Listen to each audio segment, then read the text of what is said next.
You're listening to nothing important. First off, I don't want to wear out my VCR, and also I don't want to wear out my VCR cassette rewinder that looks like a car from the 1950s. Please enjoy the show. That's great. That works.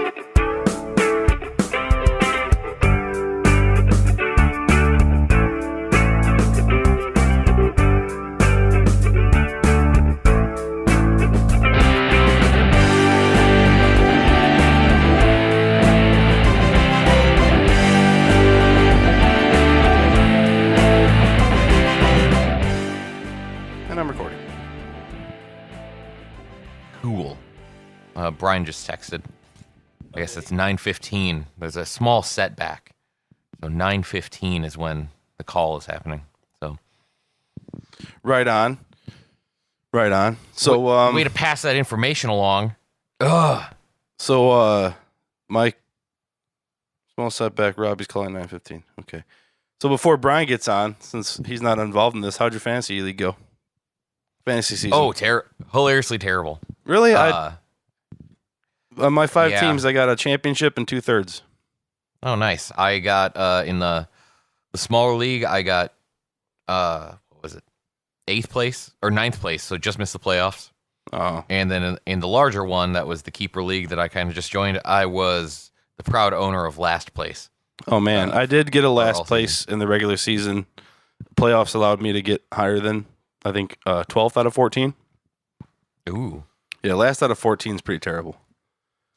Yeah, well, I mean, there were a couple of weeks where I didn't pay attention to it at all, just because I had other stuff going on, and it wasn't worth the time, I guess, right then. I feel you. So, oh well, whatever, no big deal. Parts of it were fun, and then parts of it, like I said, were crazy, stress-inducing garbage that I don't know how much of that I want. how much the escape is worth the extra anxiety. My championship was pretty awesome because for one, I had to beat Todd Gurley in like his best week ever. Oh, nice. I won my championship, the championship game with the lowest score I had all season. Ooh. And leading up to it, I had Carson Wentz, who got hurt. So the commissioner and my opponent that week picked up a total of 7 quarterbacks off the waiver wire. What? But at least all the guys that scored higher than Joe Flacco, who I got stuck with, were on the bench of somebody else, so I didn't have to worry about trying to beat them. But yeah, they totally colluded and grabbed every available quarterback. Wow. Except for Joe Flacco, who I put a waiver claim on him because I knew that was going to happen. That's some underhanded conspiracy shit there, man. Yeah, and these are the same guys that beat me. I lost the championship because somebody roster dumped. And my opponent got Odell Beckham Jr. his rookie year just for the championship game. And I would have won if that had not happened. I offered a roster dump, a well-timed roster dump. Those are depending on, who would want to do it. That is shady shit, man. Yeah. Well, our commissioner for that league, he just so happened to win, and we blame him for colluding and planning the schedule, putting it where he's at, putting the easy teams he got to play twice. Oh yeah. Just so happened that the one guy who at the draft picked like 3 Bears and had Jay Cutler as his starting quarterback. Just as a joke, but he didn't change him out for like 5 weeks. He ended up playing him twice, and then just another guy in our league that's terrible. Yeah, I don't know if I'm not in any leagues where the commissioner can set the schedule. No, but the schedule gets auto set up, and people get matched. But depending on which spot you put them in, 1 through 10 or 1 through 12 or 1 through 14. They're going to get matched the same way either way. So I think mine are all random. It's random draft order, random scheduling. There's no way to stack the deck in your favor, as they say. Well, we all just consider that he did that. just because. As you should, because it's part of the fun of fantasy football is accusing somebody of collusion. Exactly. Or just, I mean, straight up cheating. Just straight up 100% cheating, Right. which is what. I was in a league a couple years ago. There was two brothers, and they kept making trades that we kept denying. And they hadn't paid their league fees yet, so they quit. And they told everybody, fuck you, fuck your league fees. And then one of them was allowed back in the next year as a co-owner of another team and won the championship. Oh. And I was pretty salty about that. Yeah, that's poop-tastic. Yeah. The one league that we had, the 14, the big guy league, I think as of championship day, there were still 3 people who hadn't paid. Oh, I'm still waiting on my payment for my championship. Brian's calling me. I'm going to put you on hold and accept. Okay. Merge calls. Hello, guys. Hey, how's it going? Hey, we're all here. Oh, you're already on the phone with Dave? Awesome. Yeah, Cool. I figured since you're always teasing me, I wanted to get on early with Jeff and tease you. So, way to be late, dude. I know. Jeff, don't even talk shit because you're going to find out very soon. Hold on, let me turn on my microphone. Okay, Yes. Actually start recording? Yeah, we are already recording. Yeah. Oh, okay, awesome. Well, cool. Let me turn on my microphone, and I'll jump. I jump forget, right in. Jump I right. forget Jeff's All right. almost a baby daddy, or is a baby daddy. Yeah, he will be soon. And the thing about being a parent is, right, like half the battle is keeping the kids alive. I thought that's the whole right? point. Like that's like, right. That's like the biggest challenge. But you have no idea how frustrating it is when you want a child to go to sleep and they just won't go to sleep. Like it's incredibly rage inducing. But what's even worse than that is when the child gets up sporadically at different points before you go to bed. Right. Right. So if you put the kids to sleep at 8, like them getting up at 8:10 isn't a big deal. It's when it's like 8:17 or like 8:35 or both, just random ass times, and that they'll just come out of the room and complain that it's dark or something. This, Of course it It's is. the most- asshole. right. My new house, we have these fancy smoke detectors where they're hardwired in, right? So Right. there's no batteries to ever change. They're hardwired into the electric, but they all have an LED green light to them Right. to signify that they're on. Uh-huh. But when it's nighttime and the rooms are dark, it's almost as if that green light is a spotlight. So there's just like a green glow. That's an awfully to everything. bright LED light then on that. Damn. Well, the technology's come a Exactly, long and way that's over like- the last 20 years. Yeah, But I guess so. it works out really well when you're trying to get kids to go to sleep and they're scared of the eerie green light that is constant in their room. I'm trying to think of like a horror movie where that could apply to with a green light, but it's escaping me. Just The Matrix. just about any Ma- alien movie or The Matrix. The Oh, Matrix. yes. Uh-huh. Or Predator, the green blood. Or even if you can even kind of, I guess, extrapolate it too. It could be like any movie pre-1995 where a computer was involved in a scene. Because So it always true. for projects- Sandra Bullock's The Net. Yes. Mhm. I think they stole her identity with an Apple IIe, I believe.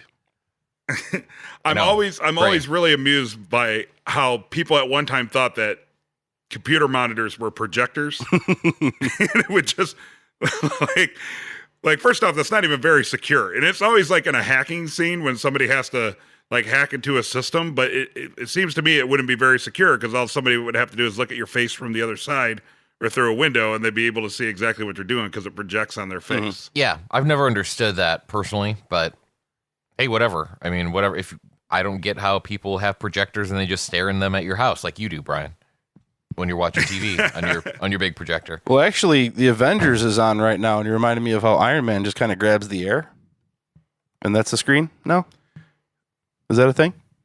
Say No. that Yeah, but that's So Iron that it- Man. That's Tony Stark. Yeah. I mean, that's totally different.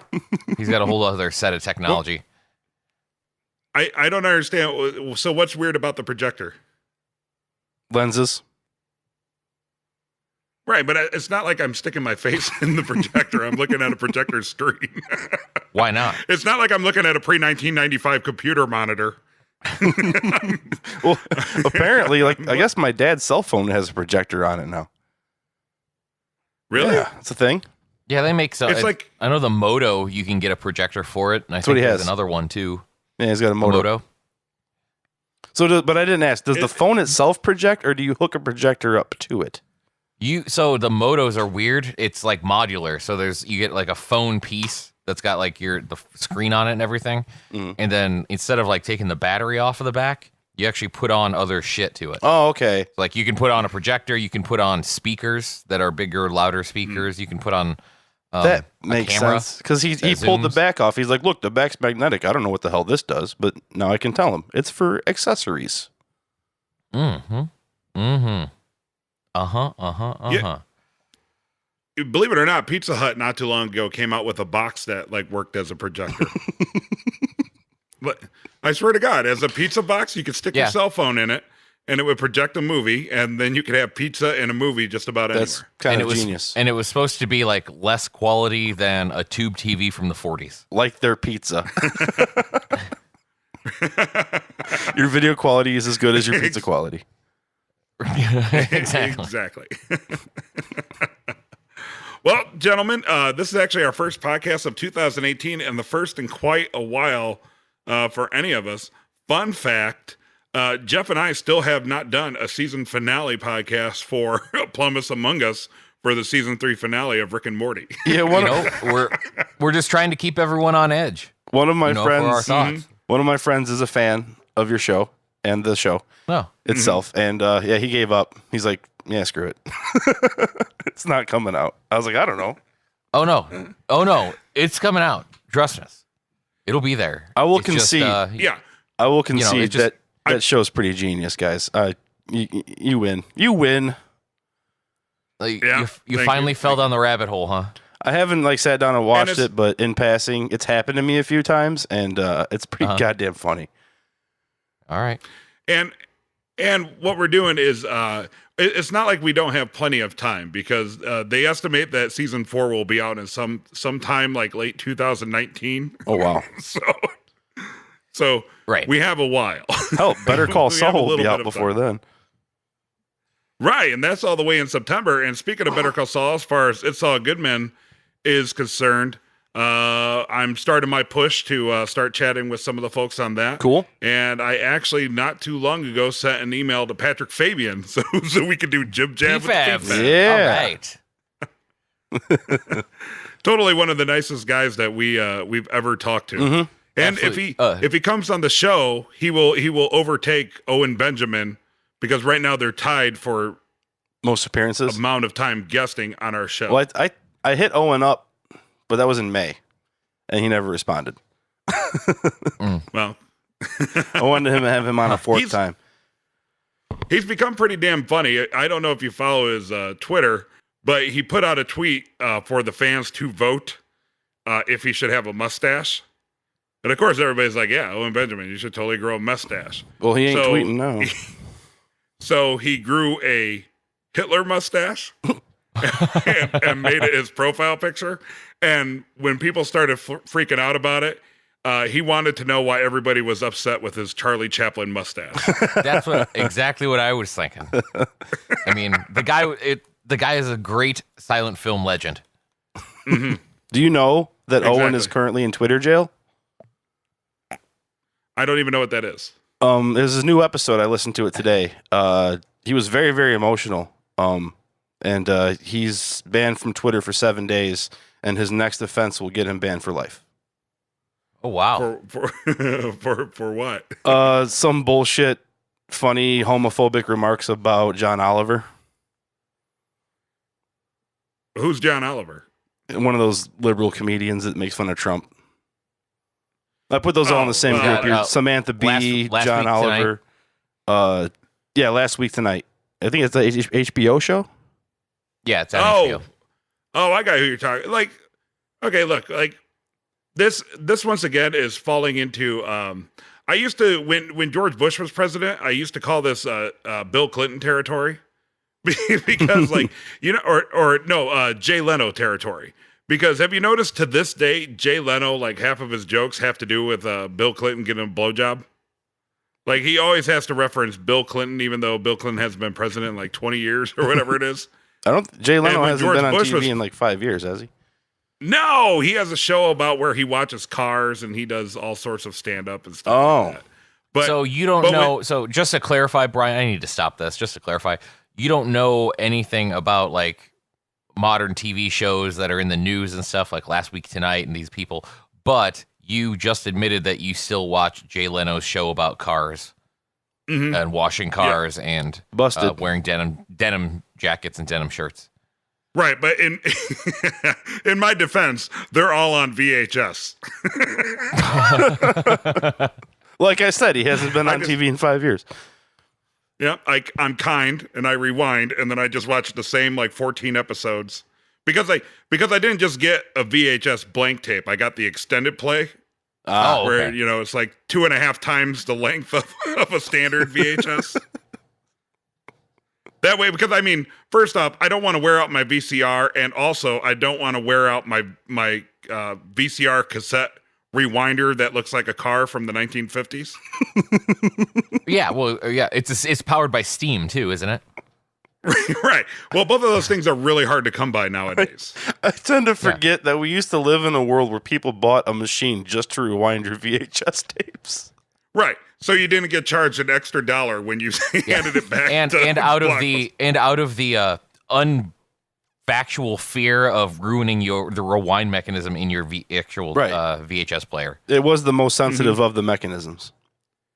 Well, once again, we grew up in this awesome time. I was talking to my wife about this, and I think I said it before, where people around our age, my age, our collective age, whatever, grew up in a time where we had a completely analog childhood for the most part, but then a completely digital adulthood. That's why we're So exennials.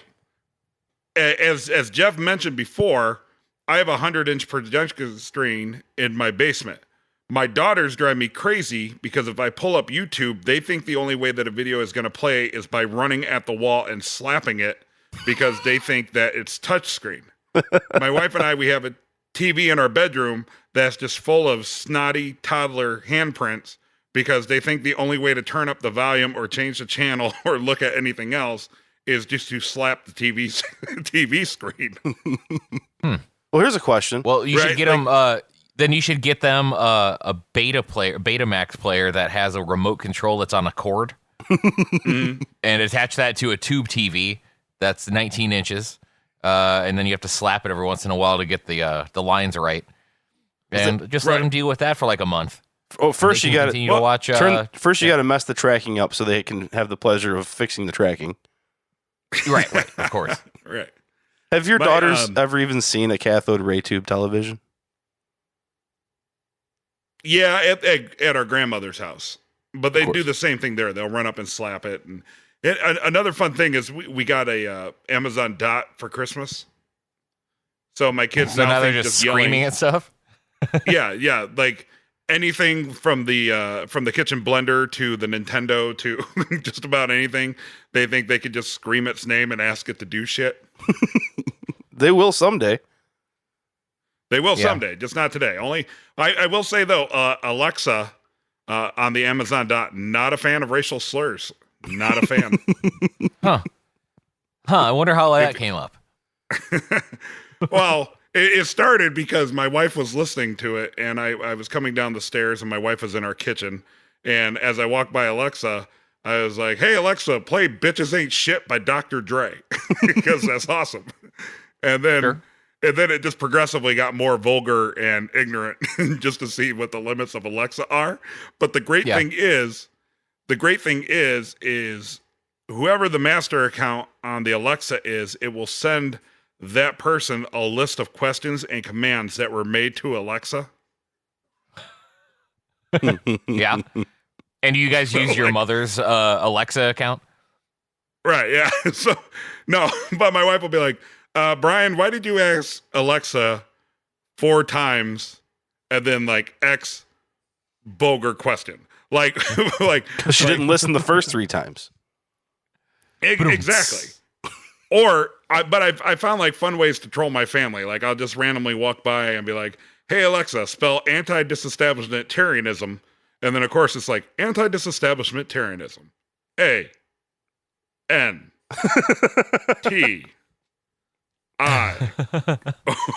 Or I'll be like, "Hey Alexa, could you count to 400? Counting to 400. 1, 2, 3." It'll actually do that? Yeah, Alexa will do all sorts of stuff. It's kind of funny because you can say like, "Hey Alexa, drum roll please," if you have an announcement. So it'll be like, like, so you can give yourself a drum roll. It has all sorts of fun stuff. But long story short, my kids love yelling at it for no reason. What is the operating system or who makes Alexa? Is it Google? Amazon.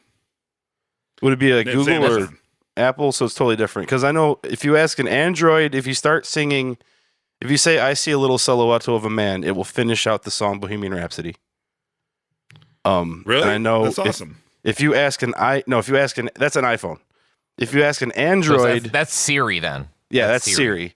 Then if you ask an Android what the average airspeed velocity of an unladen swallow is, it'll quote Monty Python back at you. Wow.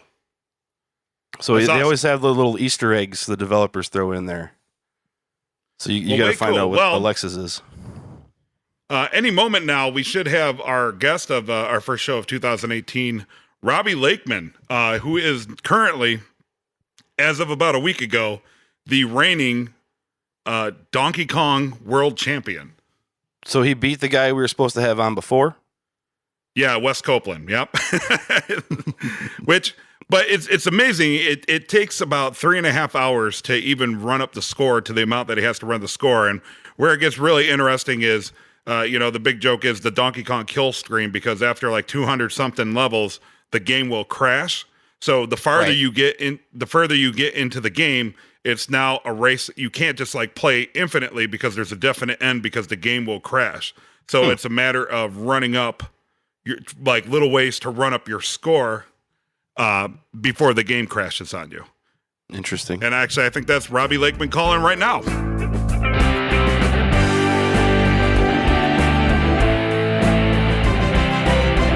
You're listening to Nothing Important.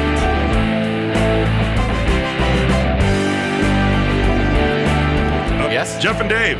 Hello. Robbie Lakeman, Donkey Kong world champion, is on the phone. Robbie, thanks for calling in to Nothing Important. Yeah, hi, Robbie. Hey guys, how's it going? Doing well. Not too bad. Doing well. Thank you so much for calling. First off, congratulations on the world record. Once again, taking the title into your own hands. How's it been since you've reclaimed the world title? It's been pretty good. I did a lot of celebrating with some friends and family, and then just kind of took it easy throughout the holidays. So now I'm just back at work, and I'll probably be playing again soon. Awesome. So when you get the world title, right, and you know you're there, especially with Donkey Kong, right? Like it's way bigger than just say like doing a speed run of like some random game on the Nintendo. Like grabbing the world title for Donkey Kong is kind of like the biggest deal in gaming, right? Or at least in arcades. Definitely on the arcade platform. That's like I guess the holy grail of video game world records. Would be Donkey Kong. And your run takes roughly about just over 3 hours? Yeah, it's just under 3 hours and 20 minutes. My God, I can't imagine. I barely make it to like the third screen of Donkey Kong. Like if I get to where like you step over the if I get to where you like hop over the little yellow dots so the girders fall down, I think I'm like a master.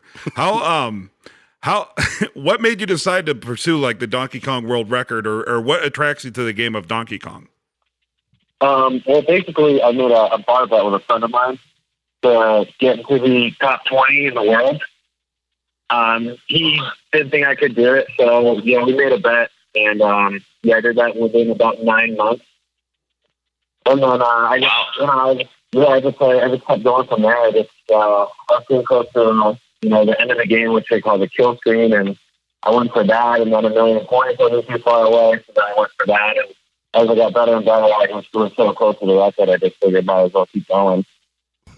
Now we were actually, I was kind of because I'm kind of the bigger video game aficionado of the three of us on the show, and I was explaining that up at a certain point the game of Donkey Kong will crash, so it's not like you can just keep playing in an infinite loop, and if you're good enough you just keep going forever. There's actually an aspect of where there's a race against time because there's a finite end to it. Yeah, correct. The game ends exactly in the same spot every single time. So really, like you were saying, it's not an infinite game that you can just survive and play through. You have to scrape every point you can, every single scene throughout those 116, 17 scenes. Yeah, that's really where the luck comes into play too, because not every game is going to be equivalent as far as like the randomness goes. Right. So like the barrels and the fireballs and stuff are all kind of like have randomized patterns that they go through. Yeah, correct. So I mean, certain games can have more potential as far as score than others.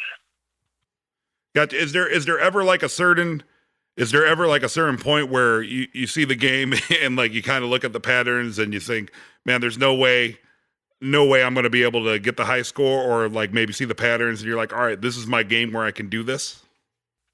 Yeah, I mean, we track our gameplay, and it's all based on a mathematical formula. So we can actually kind of estimate what our end score would be, depending on how well we're doing within that game. So you could calculate if you're on pace or on track to get the score that you're trying to get. So if you're falling behind, I mean, you could kill off the game and try to start over, or really just up the aggression, just like what is on your side too, and just make up those points. Uh-huh. And of course, I'm sure you've seen the King of Kong, right? I'm sure everybody brings that up every time you talk to somebody about Donkey Kong. Yeah, Actually, I mean that's basically what the start of all this competition was. That film, and then Richie Knuckles did the live event with Billy and Steve and the top players called the Kong Off. So. That's really where the competition started taking off. And, I was just sort of in the middle of that. I didn't see the film until about 4 years after it came out, but, after I saw it, I mean, they put that game on a pedestal, and it was just like, yeah, if you want to be seen as an elite gamer, like, you got to tackle a game like this. So that's what I decided to do. That's awesome. Now, nice. Go big or go home. Go right to the top, I guess, right? Yeah, exactly. Yep. So when you're practicing for the game as such, do you do the whole like like I know in King of Kong they showed the gentleman's name is escaping me right now, where he was drawing like on the screen with a wax with a wax pencil, trying to figure out where like the little springboards and stuff is going to go. Do you get that in depth with it, or is it for you just repetition and memory? At this point, it's just really just repetition and memory. Once you get to a certain point in the game, it repeats itself as far as like the order of the screens and how many you get and the way the game's programmed. Mm-hmm. So once you're doing those last 17 levels, that's where you're trying to get the most average points that you can per level.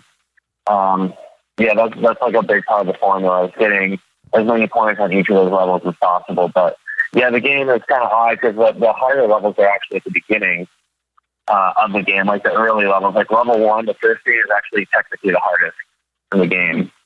Really? Because like that sets the patterns and such? Yeah, and actually the internal difficulty changes, so it actually increases while you're playing the game. So it can happen at any second, and there's a little more randomness of the barrels bouncing around, like they call them the wild barrels. And then once you get to level 5, they're a lot more predictable, and you actually have more influence on the barrels. Like you can control them, like how they showed you in King of Kong, like with a joystick. If you point the joystick at the ladder, like you can make the barrel go down that ladder, kind of thing. Oh, that's interesting. I see, like all these little techniques. If you talk to people who don't really, like don't really indulge in speed running and these kinds of world records and such. They kind of downplay it, right? They're like, big whoop. He got like the highest score in a video game, but there's actually a lot of technique and a lot of practice and a lot of skill that goes into reaching those high scores, especially now that everybody can compete in this arena with YouTube and Twitch and all these other means of getting your videos out there. I mean, there's actual techniques. Yeah, I mean that's a really good point too, because a lot of us have a lot of players in the past used to hide their strategies and techniques, but once a lot of us started meeting in person and we all started becoming friends, we actually created our own forum called Donkey Kong Forum. It's DonkeyKongForum.com, and that's where all the top players hang out. And like we have some novice players coming in, asking questions about like certain techniques, and we have like all these videos, and we'll share strategies. And if we think of anything new, like we'll share them with each other. So that's actually what really upped the competition, because we were all starting to share our strategies, and all of our scores just started just skyrocketing just because of it. Because we all kind of just pretty much to kick the game's ass. That's really what we wanted to do. Right. And I'm assuming you guys are all sharing information and sharing strategies and stuff. And as the game goes on, and it's getting closer and closer to the kill screen, I'm sure that when the pressure gets on, there's all sorts of little things you do, like the jumping extra times, or take a couple extra barrels to get an extra few hundred points or whatever. But so like how close do you feel that you are to what everybody talks about would be the actual perfect game of Donkey Kong? Like, do you think that it will eventually top out, or do you think people will just keep finding a way to like edge out another couple hundred points? I mean, people are always going to try to find a new way to get points. Like I've done it. That's how some of these scores got pretty high, and players before me have created techniques, and I'm sure players after me will always keep trying to come up with new crazy strategies. And there has been some that are just kind of too crazy to even try at this point. But I would say, me personally though, like I would say my game plan about maybe 25,000 points away from what I could feel like I would comfortably be able to do. Mm-hmm. But if pretty much everyone else one day decided we don't even want to go through your story anymore, and I wouldn't complain, I would probably not play anymore. Who do you think is gunning for you? Who do you think is the next in line to eventually top yourself? Well, Wes Copeland, who I took the record from, he's been on a break for over almost 2 years now, actually, and he's thinking about coming back within, I would say, 6 to 8 months. So he's going to try to raise that score. And then we also have another contender named John McCurdy. He's come close to the record a few times. He's never held it, but he's been pretty close at least a handful of times. So there's a good, 3-4 of us that could definitely take the record down. Gotcha. It sounds like time to start pitching King of Kong 2, my friend. Yeah, we've been coming 3 years, trust me. And speaking of King of Kong, of course, Billy Mitchell, just real quick, I'm assuming you probably ran into him once or twice. Yeah, actually, we've become friends over the years. He actually called me before I got the record back. Oh, that's it's very nice. Way cool.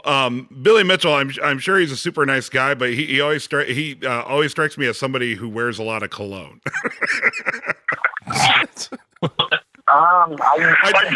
I don't know why. He dresses really nice, but I don't think I never really at least noticed that he was dancing cool, but he might wear a little bit. I don't know. Well, awesome. Robbie, congratulations once again, and thank you for coming on Nothing Important. It's super cool that you did it. Congratulations on the world record, and as somebody who's kind of a fan of this and follows the world records, it's been an honor to talk with you, and I wish you success in the future, my friend. Awesome. Yeah, thank you guys for having me. It was great to talk to you. Absolutely, Yeah, Robbie. awesome, man. Thank you. Thank you, and you have a wonderful night. All right, you too.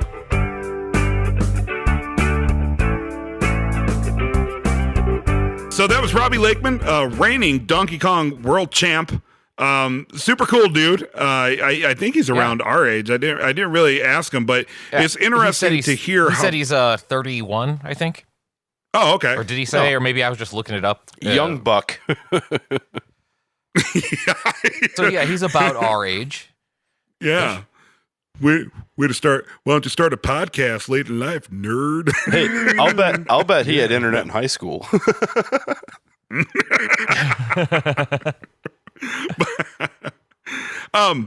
But totally great guy, and it's really interesting to hear like obscure. You know, like it's not like he won. You know, if he won a Super Bowl, everybody would know about it. But you tell a lot of people like, "Oh, I talked to Robbie Lakeman, who's the Donkey Kong world champ," and they're like, "Oh, you got a high score in a video game. That's cute." But the thing is there's still a lot of technique and practice that goes into accomplishing that sort of record. Hey, if you're gonna be the best in the world, you got to work for it. Exactly. Yeah, and it's its own type of. I mean, it's not your traditional athletic competition, and I will argue that video games and stuff do take a lot of actual skill and training that need to go onto it. It's not muscular training necessarily in the traditional sense. Hand-eye coordination. There's a lot of timing, hand-eye coordination, forearm strength for your thumb strength, whatever you want to call it. And a lot of endurance, right? Like sitting there, like being that concentrating that hard and concentrating that hard for 3.5 hours. Right. And like to have the will to self-cath, so that way you don't have to get up and pee ever. You know, you can just have the catheter pee into your bag, right? Or a diaper and just mess yourself. Well, getting it into the pee hole is the hard part. That's why I just go with gambling self-lubricating. diapers. Sorry, Jeff. What? Self-lubricating diapers. No, self-lubricating catheter. Well, I said that's why I use gambling diapers. Well, like old people. It's all use, part of they the never have to strategy, leave right? The slot machine. Are those different than just depends? I think they're made for depends. casinos. Oh, they're made by casinos for casinos? That's right. You can put your jackpot winnings in the pockets. Oh, nice. Along with yesterday's lunch. Well, we all know how those buffets affect your digestive system. Ugh. Too much iodine from the shrimp. We don't want to get a goiter. So, I mean, come on. I would just end it there, and then music fades in. Okay. That's just how we're going to leave that. Be sure to follow Nothing Important online at nothingimportantpodcast.com. Find us on iTunes, on Twitter at NotImportantPC, and you can also find us on Facebook. Nothing Important is recorded with help from Third City Sound in Joliet, Illinois. Thanks for being awesome.